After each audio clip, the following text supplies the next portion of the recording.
A beautifully fierce woman is one who I would describe as boldly courageous, yet gracefully confident with God's truth. This is Laurie Woodward in my eyes. She's so kind, yet beautifully honest. She's such a friend, yet an admonisher in godly obedience. She is joyful, yet lives a disciplined and intentional life. You may know Laurie as a warm, transparent leader, a funny, a smart businesswoman. But there's a deepness that drives her to be all those things. So she's chosen an amazing text for tonight. So this is going to be a great evening. 2 Corinthians 4, verse 8 through 9. We are hard-pressed on every side, but not crushed, perplexed, but not in despair, persecuted, but not abandoned, struck down, but not destroyed. I'm so glad that she gets to share her journey and her insights of what she's learned from the Holy Spirit with all of us tonight. This is going to be a really awesome treat. So let's get to our feet and let's clap our hands and welcome Laurie Woodward.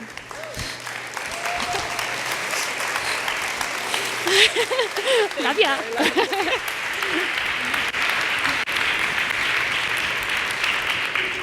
Well, thank you. Man, it is so great to be here with you guys today. Didn't Laurie do a phenomenal job? Yes, thank you for clapping. I know when she was finished, you're like, it's kind of a church thing. I don't know, you know. So, but man, I love that. And I just got to say, I'm so humbled and honored and thankful to be here tonight. You know, Laurie mentioned we jumped on a Zoom Tuesday or Wednesday, I don't remember, and just the ladies that are here tonight putting this together. Diane, who's up here hosting that beautiful prayer. And the amazing, I love how she reads the word. She makes the word come to life. And Melissa and Mandy for decorating bags and hosting the coffee and all that, and just putting this whole thing together. This team is amazing. This team of ladies is amazing. And then Laurie putting Eric, her husband, right on the spot. You know, people put me on the spot. They're like, "What's your name?" I don't know. So he did a great job. But anyway, I am just so thankful and grateful. And, you know, watching Laurie grow up and grow in her faith has been one of my biggest blessings.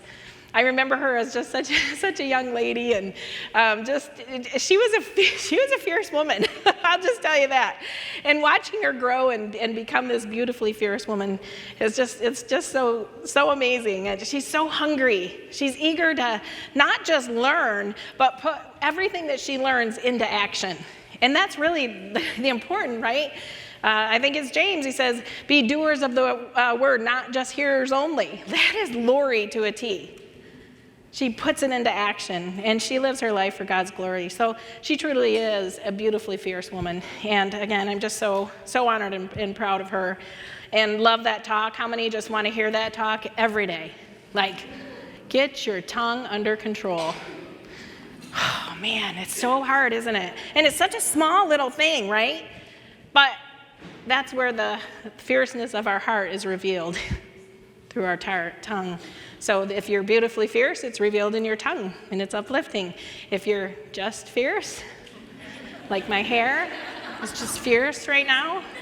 It was supposed to be beautifully fierce, but it's just fierce. It will be revealed, and it will come out. And a second close to our tongue, or at least for me, is the facial expressions. Anybody have brutally fierce facial expressions? What are those, right? I didn't even know I had them, and one day I was talking with my husband. I say talking lightly. I'm sure it was an escalated talk. An intense fellowship is what one of my friends likes to say. And I walked by a mirror, and I literally scared myself. I'm like, whoa, like, is that what you deal with, like, on a daily basis? Because that's scary. But anyway, I digress. Let's get to the thing here. Well, we're going to be heading back to Florida soon. I don't know if you know that, but we have a home in Florida and we have a home here. Michigan is our home base. We're originally from Michigan, but we do have a home in Florida. And we're right in the middle of hurricane season. We're heading back. It's going to be great. But no, I'm excited to get back there. I've got some commitments that I want to get back to, and I'm super excited about that. But anyway, when we first moved to Florida, I encountered my first tropical storm. Has anybody been in a tropical storm or a hurricane or anything? Whew. A little scary, huh? I mean, I'm from Michigan. I've seen some tornadoes or whatever, but this was a tropical storm. And oh my goodness, if you watch the news, it's just crazy. They make you feel like you're just going to die instantly. So we don't even do that, you know. So we're just playing it by ear, looking out the windows. A little scary. But I just remember one of the first storms we witnessed. And, you know, it's like that sky turns that undescribable color. It's like a greenish, yellowish, blackish, blah color, you know what I mean? Like, and it just scares you. Have you ever seen one of those skies and you're like, I'm scared? Like, you just know it's coming. So that was happening. And the thunder was so loud and booming, like you could feel it. And I mean, so we lived in a Key West style house when we first moved down there, so it wasn't quite as solid as the house we live in now. And I mean, literally, you could just feel the thunder. And the lightning was like those wicked bolts, like just, it was scary, is what it was. You could almost feel the electricity in those bolts. And the wind was howling so loud, you couldn't even hear yourself think. It was just, you know, and you're just like, man, maybe we are going to die. Maybe the news guy was right, you know, and you're just like, it's freaking you out. And the rain is just coming down relentlessly, pelting the windows so hard, you're like, I know they're going to break. Everybody get away from the windows. Get away from the windows. There are no basements in Florida, by the way. So, and we didn't have a hurricane-safe room at the time. So we were thinking, okay, there's 6 of us and a dog and a small pantry with no windows. Who's staying out? No, I'm just kidding. You get the bathtub. Anyway, it was very scary. That rain was so loud and it was just so scary.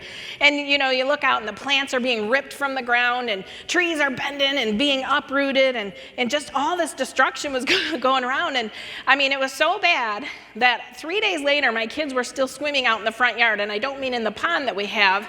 It was a rain pond, like, you know, and we were new to Florida, so I wasn't thinking about, you know, water snakes or alligators. I look back now and I'm like, oh, what was that? My poor kids. Like, what? Go swim in the water. Yeah.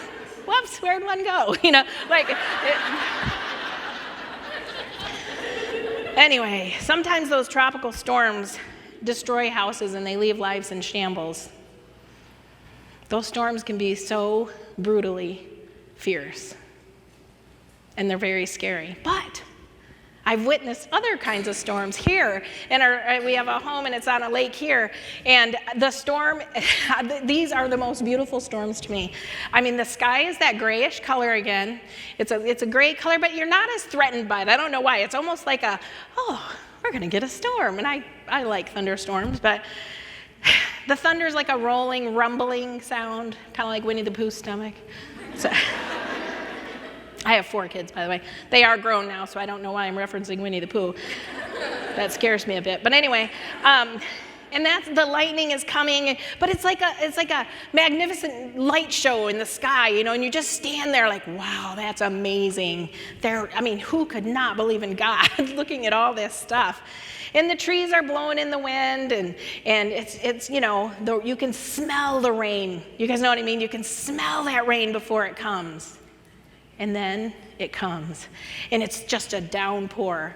But it's not a harmful downpour. It's a refreshing, a renewing, bringing life to the plants. And you can just see like the ground is so thirsty, and the flowers are so thirsty. They're rising up, and they just are loving the refreshment of the rain. And you can see the sunlight off in the distance. I could see it. It was right over the lake, and I could see the sun. I'm like, okay, it's coming. The sun is going to come out here. And then the rainbow shows up. And it's just, we've seen double rainbows like multiple times over that lake. It's breathtakingly beautiful. That is a beautifully fierce storm. And I just stand in awe of it. So those two types of storms can describe us, ladies. We can be that vicious, that fierce storm that destroys and uproots things and just leaves everything in destruction. Or we could be the beautifully fierce, refreshing, renewing, restoring. So think about it. What kind of storm are you? I'm both. Like some days I'm the violent, fierce, getting less and less thanks to the Holy Spirit and that sanctification process. And other days I feel like, okay, good. I was refreshing to my husband. My kids are renewed, and it was good. It was a beautifully fierce day. But I remember a few years ago, my mother-in-law, I love her so much. I really do. She's like, I worked with her for a year. I just love her. She is the most amazing, godly hands and feet of the Lord I've seen. But she gave me this book called Fierce Woman. She has 2 daughters and 2 daughter-in-laws, 2 other daughter-in-laws, and she gave this book to me. Nobody else. Just me. When I first met her, she's like, wow, you're brassy. I'm like, thank you. I totally took it as a compliment. I'm like, I didn't mean that as a compliment. Oh, okay. I'll tell you, Orrin would tell you that many people would have called me a fierce woman, and nobody would have ever said, oh, she's beautifully fierce. Just fierce. This book is so filled with so many great nuggets and principles that we could literally stand and spend hours going through them. And, Laurie just nailed the tongue, which is probably the biggest one. And so, but all I want to do is I want to take a couple of the contrasts or comparisons that she does for a brutally fierce woman versus the beautifully fierce woman. And Laurie, I read Laurie's talk, and she said that brutally fierce. I'm like, I'm using that. That's really good. She calls it a destructively fierce woman, but I think brutally fierce, that's fitting. So here's what she says. A brutally fierce woman has established herself as her own authority. Her identity flows from the faulty perception that she is in charge of her life, and her independence is her highest value. This took me back to when I've moved out of the house. I moved out as soon as I could, as soon as I graduated. It was not a good place where I was living. It was just craziness. There was fierce storms going on all the time. But anyway, and I went to college so that I said, I will never rely on a man. I will never rely on a man, never rely on anybody for that matter. I'm going to get my degree. My degrees, I ended up going 7 years, couldn't decide what I wanted to be when I grew up. Still want to be a race car driver. But anyway, so I lived with a roommate for 4.5 years. Her and I didn't really see each other much, but so I was very independent. And then I met my husband-to-be. He wasn't my husband, obviously, when I met him. But anyway, so I met him, and my favorite thing, I think, to say to him was, you're not the boss of me. Like, you are not the boss. I can imagine me just such an ugly picture. But one of my mottos was, this is my life, and nobody is going to tell me how to live it. The problem was that was Orrin's motto as well. Orrin would be my husband. And so imagine those 2 lives trying to mesh together to be one. Fierce storms all the time. But the funny thing is, even though I said, this is my life and I'm going to live it and I don't care what nobody can tell me how to live it, I lived to impress the world. Like, I was so afraid what people would think of me. I was so concerned. I tried to find my value and acceptance in the world while trying to live an independent life. And it was very chaotic, very confusing, and very unfulfilling. But if you look at a beautifully fierce woman, her identity and value are rooted in her relationship with Christ rather than her relationship with any man. So once Christ became the center of my life, I quit living as if it was my own life, and the chaos was removed. No, my life wasn't perfect. No, everything was just la-la. No. The storm still came. But the chaos from it was gone. There was a peace, an ever-present peace, with Christ at the center of my life. My life had a bigger purpose, and I quit living my life to perform to the world, and instead I performed for an audience of one.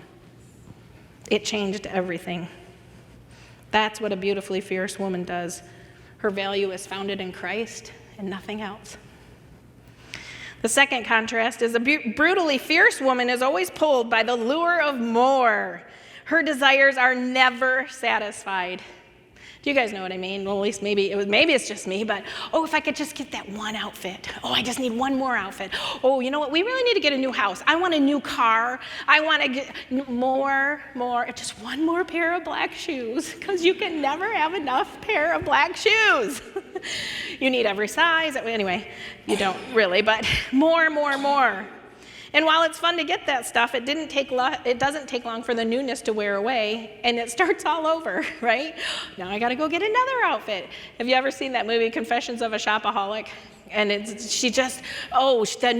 smell of the new stuff. And I mean, it's true. You go into a department store and you're like, new. You know, look at that bag. And I'm not saying shopping is bad. I'm not saying any of that. But when you're trying to fill a Christ-shaped void, none of that is going to work. Ever. So it's fun to get that stuff, but the newness wears away and you have to go back and get more. There's always something missing. But a beautifully fierce woman is filled with gratitude for God's good gifts, and her heart is ruled by the peace of contentment. So I realized there was something missing. There was something that Orrin couldn't fill, that new shoes couldn't fill, a new house would never fill. Nothing could fill it. It was that Christ-shaped void that only Christ can fill. He and He alone. He is the lasting satisfaction, because all that stuff, all the houses, we've been blessed materially with, 2 houses, and we've been blessed. But it's all material stuff. It's all vanity, and it'll all be gone. None of that will be with us when we go. But you know who will? Christ. Christ will always be with us. So the third contrast is a beautifully fierce woman is unaware that ingratitude, pride, and fear are the driving components of her life. This kind of ties in with the previous one.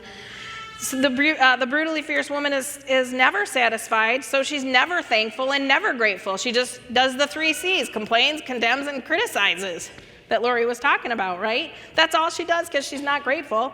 She's filled with the pride of all that she has acquired. Look at my things. Look what I have. Look at my car. It's just when you place all your value in stuff, you'll never be satisfied. And her fear of what man thinks of her keeps pushing her and driving her to have more and to be more. But a beautifully fierce woman courageously faces her fears rather than running or hiding in shame. I've counseled many, many women who run from their fears in all different kinds of ways. Some downplay or drown themselves in busyness. They're busy. They're too busy to have any problems. Problems? I don't have time to have problems. My life is good. And then some hide their shame or their fear and the apathetic attitude. Whatever, doesn't really matter. I didn't care. I don't care. I didn't love him anyway. Doesn't matter. And some just sweep everything under the rug. This is fine. This is good. All is good. Nothing to see here. My life is perfect. With God's word and the Holy Spirit, I've watched these women courageously stop the busyness, admit that they do care, and they pick up the rug and they face what's underneath. They courageously face their problems and their fears head on, and they no longer hide. They no longer let their pride and fear direct their lives. The fourth contrast, the beautifully fierce woman craves power over others and has mastered the art of controlling them through subtle manipulation. Oh my goodness, we once had a woman in our business that whenever she wouldn't get her way, she would cry. And yes, I said woman, not a child. She would literally cry. She would cry to everybody in her team. She would cry to everybody in her support team. She would cry until people felt so bad for her, we'd give in, or they would give in, and give her way. That is such a form of manipulation. It blows me away to this day when I think back. Crazy. She manipulated those around her to gain the power to get her own way. And we might find ourselves doing some form of manipulation with our husbands or others. Maybe we feed him his favorite meal before we want to go buy that new thing. If the heart's not right, that's manipulation. Now, there is wisdom when you need to talk to him about something. I always make sure Oren's fed, that he's satisfied, and he's gotten sleep. I'm not manipulating him. I just know how my husband works, and I want to have a good conversation, okay? But I do check my heart. Like, am I manipulating now? This could be manipulation. I better wait. I feel like this could be manipulation. So, but anyway, some ladies cry or pout until they get their way.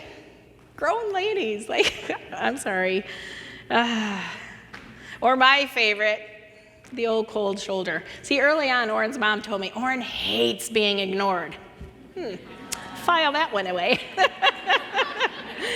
Remember, all the negative, all the bad is before Jesus, okay? So I can ignore Oren for days, and I'm not kidding. It's happened, days. Like, he would talk to me. I mean, just ignore it. Isn't that awful? I was so good at it. So that's another form. But there are other forms of manipulation. I'll just talk about a couple. There's guilt tripping. Someone who says things like, you don't care about me and you're selfish. That's a form of guilt tripping. Flattery, using charm or praise of flattery in one way of gaining a person's trust. The problem is the victim is naturally happy to receive such compliments, but in doing so lowers their guard. So their guard isn't up as much. And then playing the innocent card. I've seen this one done. A woman who worked for us did this one, and a true manipulator will feign utmost shock and confusion at being accused of wrongdoing. I had to confront her about stealing something, and she was like, what? I mean, like, I started wondering, like, oh my goodness, I feel so stupid now, I can't believe I did that. Like, she was just so good at the shock and I didn't do that, you know? The surprise was so convincing. But then she finally admitted it. So I had to stay strong in my, confrontation of her. And then there's the over-the-top aggression. Manipulators often use rage and aggression to shock their victim into submission. The anger is also a tool to shut down any further conversation on the topic, as the victim is scared, but focused now on controlling the anger than the original issue. So they're so worried about getting that anger under control that we won't even address that. It goes under the rug.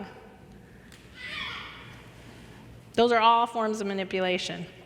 However, contrary to that, the beautifully fierce woman has the power to influence and inspire rather than manipulate and control, because she lives under the Spirit's control. I am astounded. I'm blown away when I think of the power, maybe I should say influence, that God has given women over men.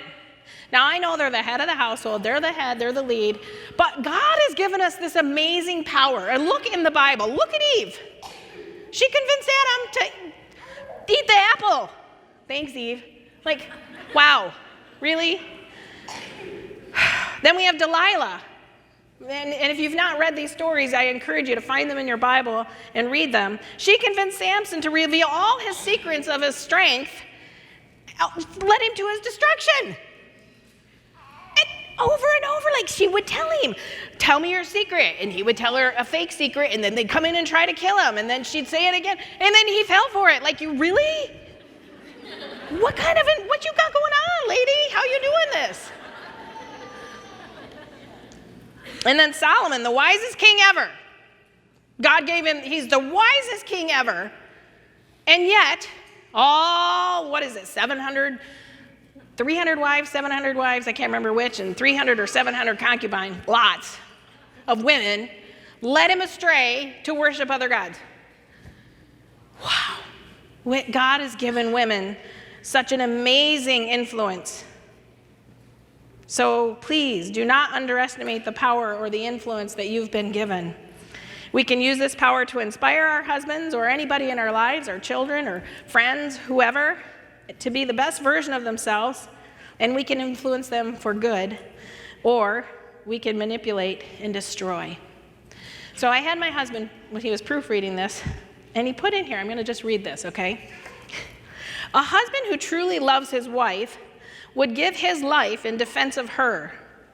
The influence a woman has is not by direct confrontation, warrior to warrior, but rather a knight protecting his love. So what he's saying is, Laurie, don't come at me as a warrior. Like, I'm the warrior, Laurie, not you. Come at me as I am your knight, and I want to protect you. And I'm like, wow, you should come up here and talk about that, Orrin. He wouldn't come. But anyway, the last contrast is this. The beautifully fierce woman is obsessive about things that matter to her. She lives with a self-centered agenda.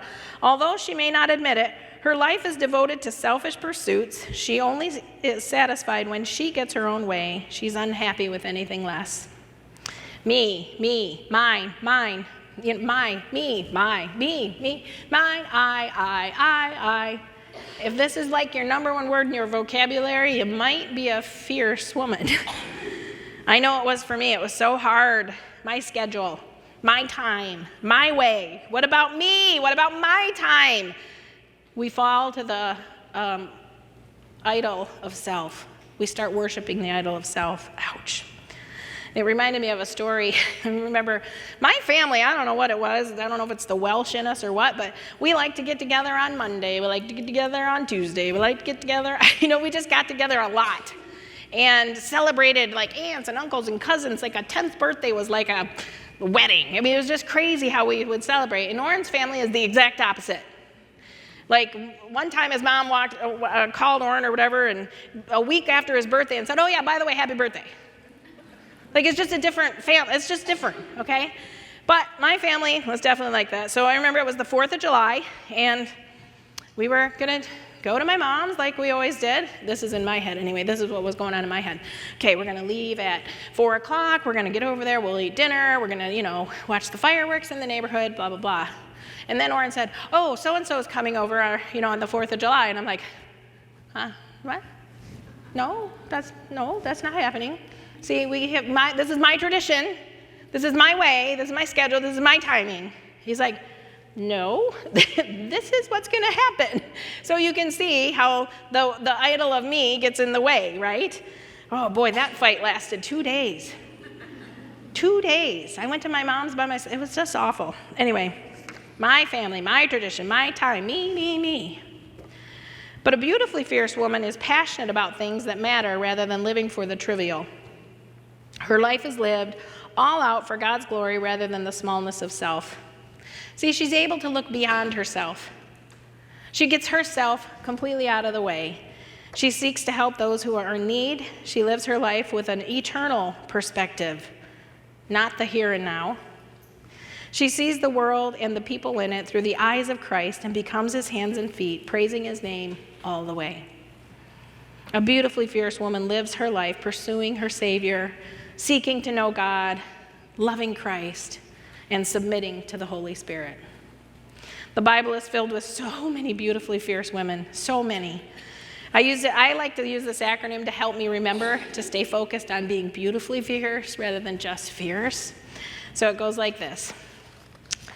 The F stands, by the way, I encourage you to write down these verses and then go back and read the full story. They are fascinating. But the F is for fearless and faith-filled. Now, there was a woman in the Bible who for 12 years had an issue of bleeding.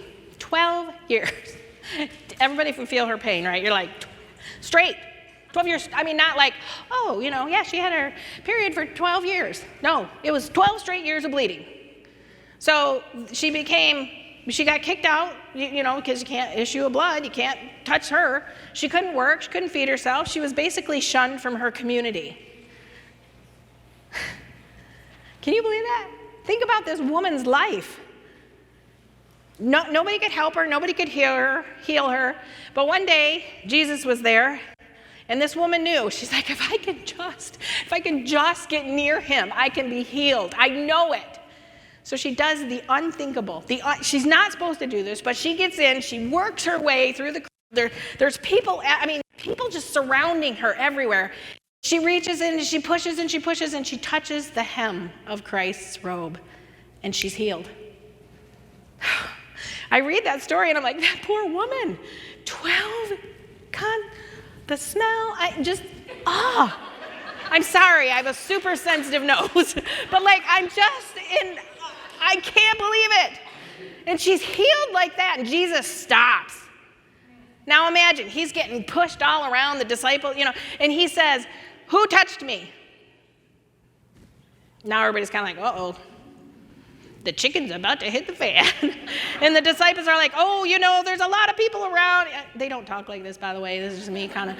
Okay, maybe they did. I don't know, but I wasn't there. But anyway, they're like, oh, no, you're just kind of getting pushed. No, somebody touched me because I felt the power leave me. Now imagine being that woman. Everybody's laughing, like, you're ridiculed. You're not even supposed to be there.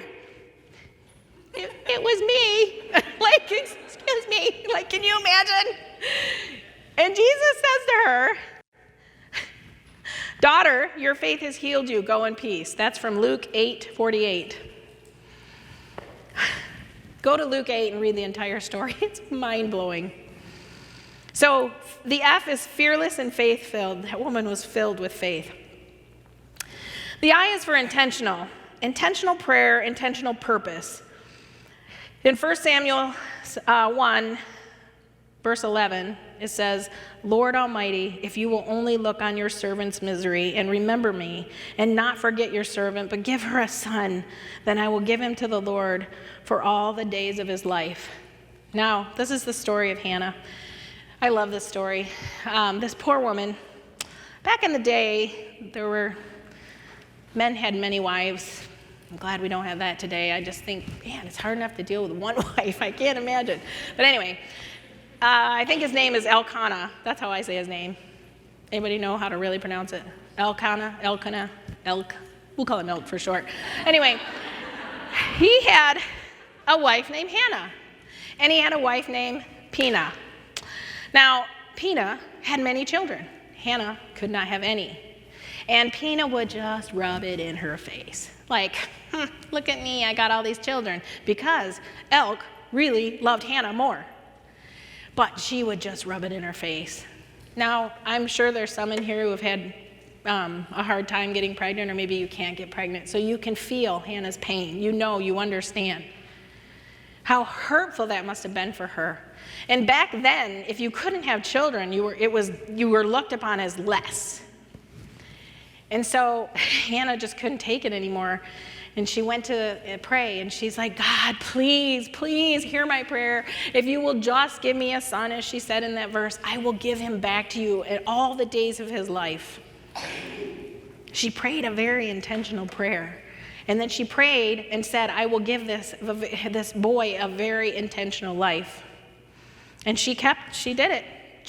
God answered her prayers and gave her a son, and she named him Samuel. And when Samuel was old enough, very young though, I think maybe around the age of 3, she took him to the church, and or the temple, I think it was. What do they call it, Laurie? I'll put you on the spot now. See? Synagogue. There you go. And took him there to be raised. Left her son that she couldn't have for all these years. She has him, and now she's giving him up after 3 years. Wow. That's amazing. But that was her intentional prayer with an intentional purpose. And then she was blessed with other children. But read the story in 1 Samuel chapter 1. Actually, just read 1 and 2 Samuel. It's really good. Okay, sorry. So we have fearless and faith-filled. We have intentional. And the E is for excellence. Colossians 3:23 says, whatever you do, work at it with all your heart, as working for the Lord, not for human masters. Now, I think you all know, if you're familiar with the Bible, who I'm going to pick on this one. It's the Proverbs 31 woman. That woman's got it together. Whew. It's exhausting just reading about it. I'm sure it's not, it's a season. It's a picture of what women, it's a big picture. It's not just one woman that's Wonder Woman.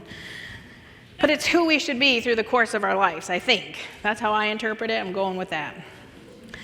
But anyway, she is of noble character. She can be trusted. Her husband trusts her with their business. She takes pleasures in her duties and does them with excellence. She's careful with her time. I'm sure if she had Facebook back then, she wouldn't be sitting on it for hours and hours and hours, right? She'd put that down and do her duty. She'd put her cell phone down, shut her computer, and go do her duties. She was a prudent manager of her household. She was financially literate. She was a cheerful giver. She was discreet and governs herself by the rules of wisdom, and much, much more. Go to Proverbs 31, 10 through 31 to read more about that woman. So we have fearless and faith-filled, intentional excellence, and the R is for resolved. Luke 10, 41, 42 says, and many of us are probably familiar with this, Martha, Martha, the Lord answered, you are worried and upset about many things, but few things are needed, or indeed only one. Mary has chosen what is better, and it will be not taken away from her. I'm talking about Mary, whose brother was Lazarus, who was risen from the dead, and Martha, who was the busybody. You guys might be familiar with that story. Well, Mary and Martha often had people in their home. They were full of hospitality, but there was this one time when Jesus came to their home, and Jesus was talking, and Martha, I can so relate to Martha. Oh my goodness, we got to get the food prepared. Do we have enough dishes? Does the dog hair picked up? All this stuff that you're focused on to get ready to host this party, right? And here's your sister sitting at the feet of this guy talking. Well, this guy just happened to be Jesus, the guy. And so Mary is sitting at the feet listening to Jesus talk, and Martha's like, seriously? Get off your butt and let's get to work. We got things to do. And she even comes, Jesus, look at her. Okay, it wasn't like that. But in my mind, when I read the story, that's how it is. Because I have been like that. So maybe that's what it is. I'm seeing her through my eyes. Okay, anyway.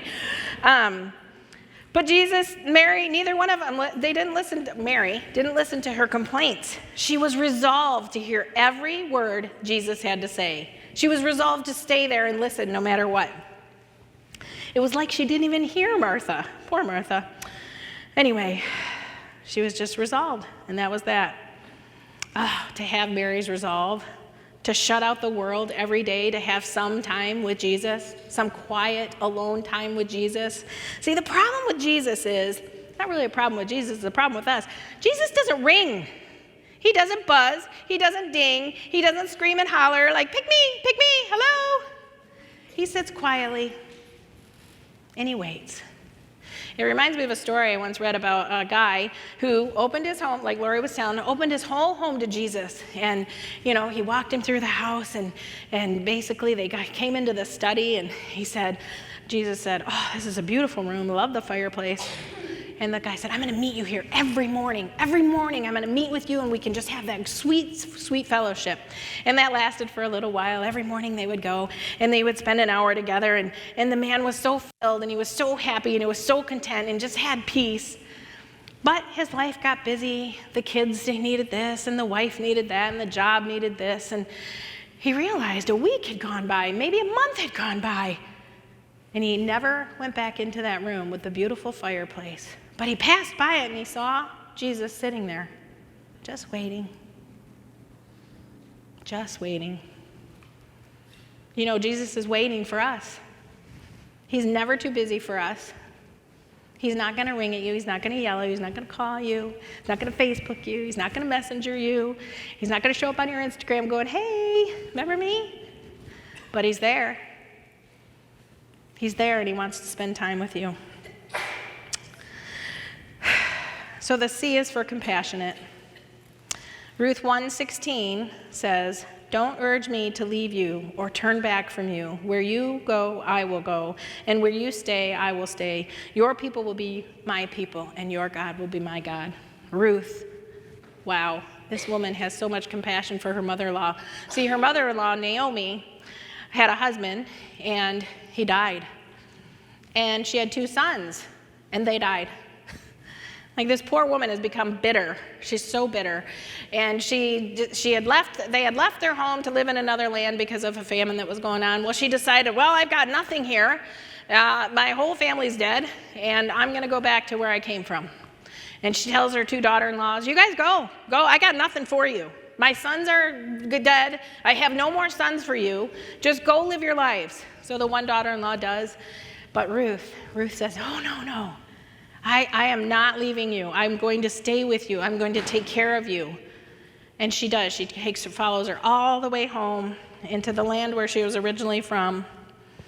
And she gleans grain to help, feed her mother-in-law, takes care of Naomi through and through, and eventually she marries a kinsman of Naomi's. Ruth's compassion and love for her mother-in-law is such a beautiful story. Read the book of Ruth so you can see how God used Ruth not only to help Naomi, but it's part of the lineage of Jesus. It's an amazing story. You have to read it. But anyway, Ruth has so much compassion, and I can tell you, I hope I have that compassion. If my mother-in-law was ever in that situation, I would love to say, I have that much compassion that I will follow you anywhere. I'm kind of hoping she comes to me in my way, but see that my, me? Okay, anyway. So now we're at the last E, and that's example. Matthew 5:16 says, "Let your light so shine before men that they may see your good works and glorify your Father which is in heaven." I love that verse because it's really what we should be doing. We should be living our lives in such a way that it brings glory to God. Now Mary, this is a different Mary. This is Mary, the mother of Jesus. She begins her story in the Gospel of Matthew. So read Matthew to get the beginning of the story. Now picture this. You're a teenage young girl. You're a virgin. You're not married. And an angel comes and says, "Oh, you are the chosen one. You are going to have a baby." I mean, seriously, you put yourself in Mary's shoes. You're going to have a baby, and, it just cracks me up, Mary's response. It's not just any baby. This is the son of, who will be called the Son of the Most High, and his name will be Jesus. Hold up, I'm doing what now? I'm going to have a baby, and here's Mary. What would your response be? I think about this, I have so many questions, right? But Mary's like, okay, in my head, I'm thinking, she's not married yet. I'm not married yet. I'm a virgin. How is this going to happen? And that's all she asks. She says, "How can this be? I am a virgin." It doesn't say that she was crying or whining or trying to manipulate her way out of it. It just says, "How can this be? I am a virgin." The angel tells her, "The Holy Spirit will come to you, and the power of the Most High will overshadow you. Therefore, the Holy Child developing inside you will be called the Son of God." Oh, is that all? Okay. Then the angel tells her that her much too old relative is about to have a baby. Her name is Elizabeth, and that she's pregnant too. Okay, so I'm young, I'm a virgin, I'm not married, I'm somehow going to get pregnant. Now that old lady, that old aunt, I think it was her aunt, is going to have a baby. Wow, there's a lot going on right now. This is just where I read this in my mouth. And my mouth is just wide open while I'm reading it. Mary says, this is all she says, "I am the Lord's servant. Let everything you have said happen to me."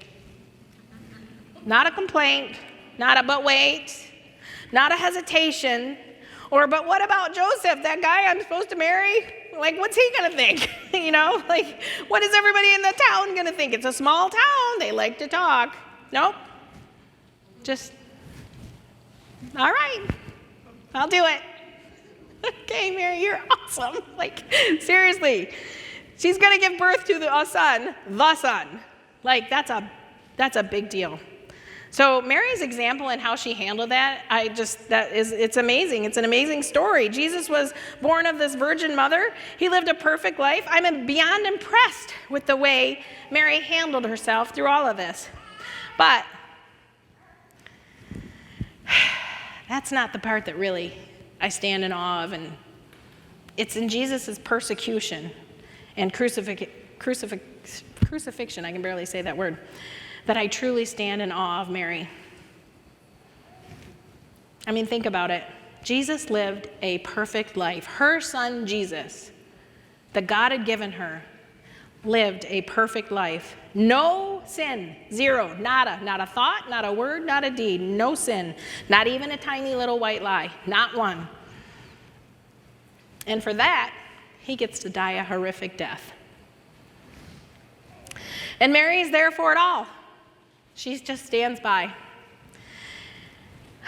Once again, she's in this impossible situation, but she obeys. She doesn't kick or scream. She doesn't, go after Jesus' persecutors. She just obeys. She's just there watching the will of God unfold right before her eyes, knowing that this is the very reason that Jesus was born. He was born to die for the world. The punishment for sin is death, and Jesus took every believer's sin to the cross with him. Mary's fierce obedience and love for God leaves me breathless.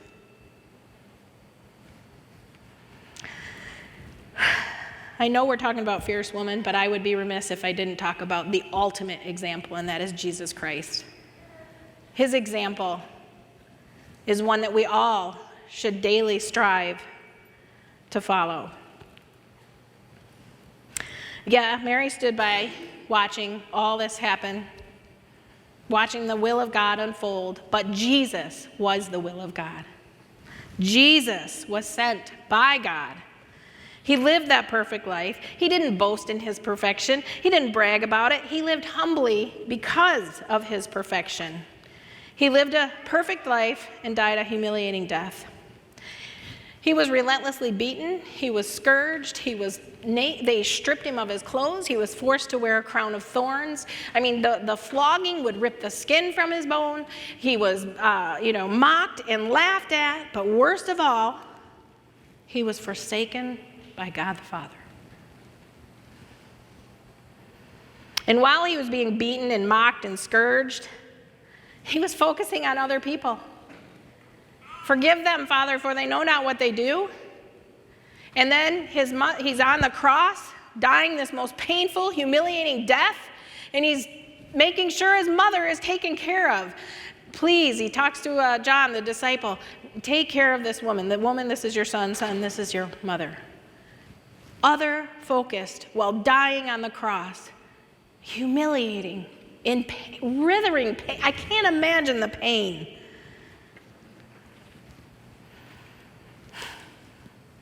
He endured it all without one word of hatred. He never fought back. Why? Why would somebody do that? Why? Why would he endure all of this? And why would Mary just sit there and let it happen? I think about my firstborn son, and if someone was doing that to him, I don't know. I don't know if I could just stand there. But they did it because of love.